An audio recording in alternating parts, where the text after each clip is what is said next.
Hello again, Iqaluit here on a Sunday. Just giving an update. I'm gonna probably start giving regular videos as time progresses over the next while. I don't know who might be looking into what's going on later on or sooner. I'm actually hoping to get this out as far as I can. But I mean, this is embarrassing stuff, but it needs to be known that there's a lot of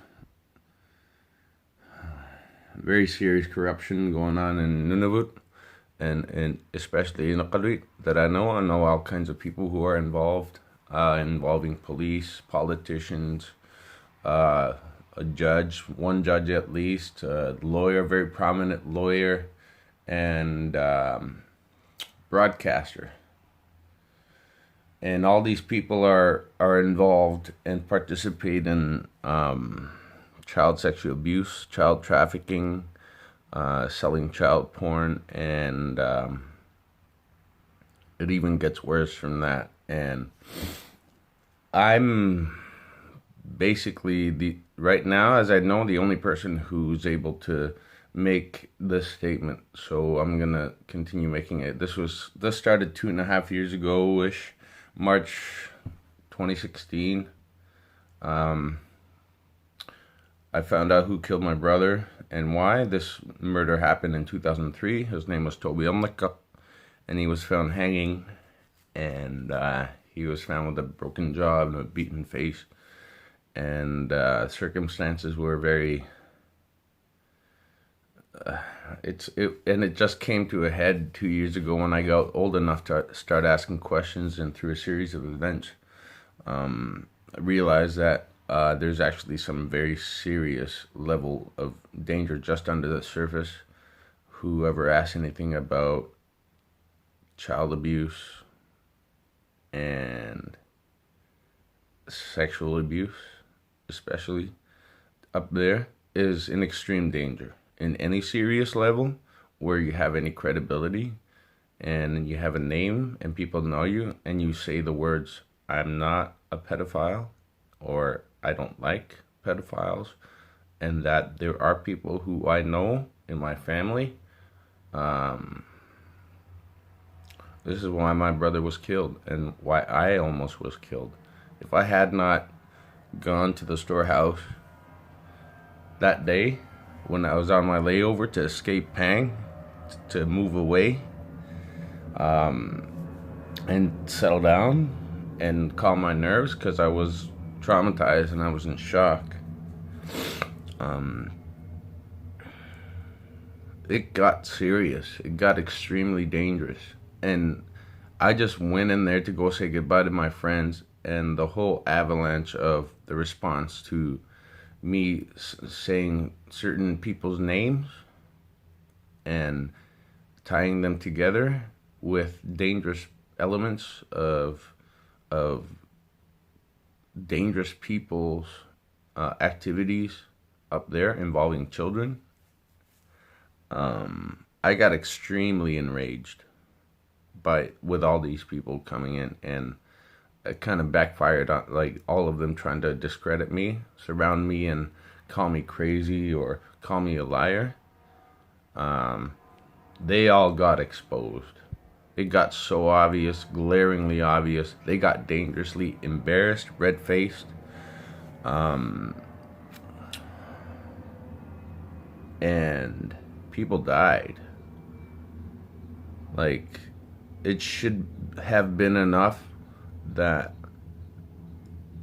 a police officer right in front of me committed suicide because of all this, with the chief right there and the sergeant right there, people who know the names of the people who he was probably a good cop, and he got folded in for asking questions, and he got threatened or something. And when I started shouting names, especially one person's name, he went freaked out. He was in front. He knew exactly what was going on. They were caught, and he didn't want to be involved. And as soon as I saw his red face, I went right over to him. He was about 5'7", 200 pounds, light colored hair, like blondish, but almost red, but more blonde, short hair. And he was at the top of the concrete steps just above the bar at the storehouse on the second floor. And the chief was right there, and the sergeant was right there, and other police were right there. Nobody really was able to do anything because some of them were confused. Other cops were trying to not look confused. And here's this guy.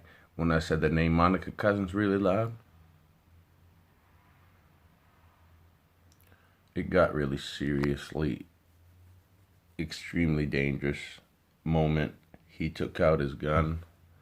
He said, no. He looked at the chief, and he looked at the other officers, and looking at them, and they were trying to shut him up. And I looked at him, and I said, you're going to go to jail for a long time if you don't help me. And he shouted, I'm not going down for this. I knew you fucking guys were going to let this out. I knew this was going to come out. You guys are in big trouble. And the chief and the sergeant were like extremely embarrassed, red faced, right in front of me. It was by the ATM. And he took out his weapon and he pointed it at me for a second, and he shouted, and he went like this and shot himself right in front of me, just for mentioning somebody's name really loud, angrily, knowing exactly what's going on, because these people killed my brother, and these people sell kids, facilitate for the exploitation of kids, sexual exploitation, and it's serious. And there's a whole elaborate way that they protect themselves, and basically they surround you and call you a liar, call you whatever, and all that other people see is a big fight, a big shouting match. And except I told everybody what's going on, and they started listening to me. There was about 70 people at the top. It was packed that day, March 4th, 2016, and a lot of stuff happened that nobody wants to talk to me anymore, because they're scared, and they're afraid to be associated with me now, because I represent something really serious, and I can't tell everybody all the time because I have trust issues now. I used to be normal. Like, I used to just went from like just another guy to running the hell away from up there, because I realized the level of danger that is involved with trying to stand against what happened to me when I was a kid, what happened to my late brother when we were kids, both of us. My family abandoned me for what became up very obvious reasons, and I realized I had to just forget about all of them. I have basically one, maybe two friends from my prior life, and now I'm building a new life. I'm in college. I'm doing my best, and I have some friends. I have some places to check into, but again, it's a ridiculous long story that nobody really here is. What capabilities are there here? And I've tried to get a lawyer. I haven't heard from the guy in months. I went through legal aid in Iqaluit to get that, and this is dangerous. So, and these people are rich, and they kill kids. It should be enough for a huge response. I've been telling police this for 2 years now.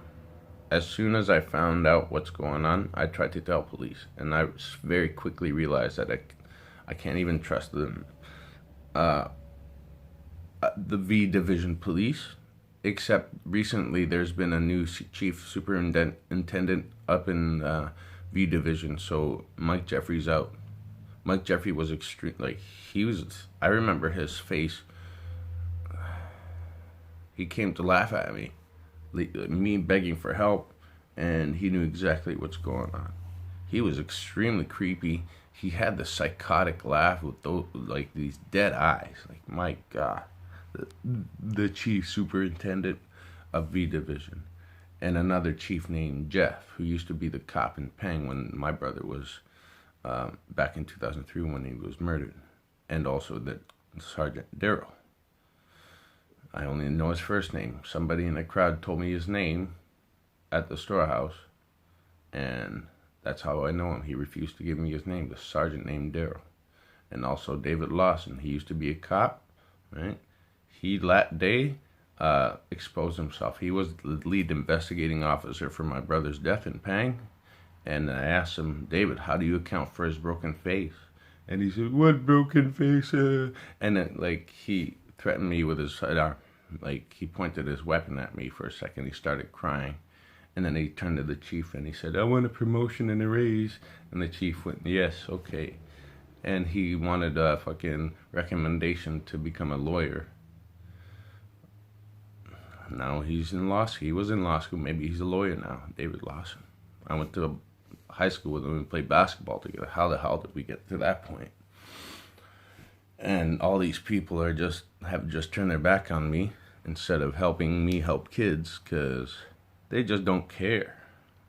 Like, there's this power vacuum that some people, when they realize it, is extremely open for abuse, and that's what they live for.